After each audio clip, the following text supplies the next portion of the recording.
लीगी रहनुमा मियां जावेद लतीफ़ कहते हैं कि बोगस नवाज शरीफ में उनके साथ धोखा किया गया है। प्रोग्राम इन फोकस में बात करते हुए जावेद लतीफ़ का कहना था कि उन्हें नवाज शरीफ के नाम पर वोट मिले, लेकिन खुद नवाज शरीफ की जीत को ही मशकूक बना दिया गया।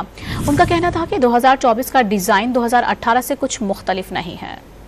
बदकिस्मती से ये जो डिजाइन किया गया 2024 का, ये 2018 से कोई मुख्तलिफ नहीं था। मुझे शायद अभी दुश्वारी है सब कुछ कहते हुए, मगर हकीकत तो है कि आप अगर पिक एंड चूज करें मुख्तलिफ जमातों से तो वो कोई फेयर इलेक्शन नहीं उसको कोई कहेगा। फिर एक हकीकत है कि बुग़्ज़ नवाज शरीफ में नवाज शरीफ के साथ धोखा किया गया। ये क्या हकीकत नहीं है कि मुझे तो नाम उन नवाज शरीफ के नाम पे वोट मिले सही। और नवाज शरीफ खुद जो है उनको हरवा दिया जाए या उनकी जीत को भी मशकूक कर दिया जाए, ये सब हम देख रहे हैं। मैं समझता हूँ कि सिर्फ नवाज शरीफ से धोखा नहीं हुआ, रियासत से धोखा हुआ है।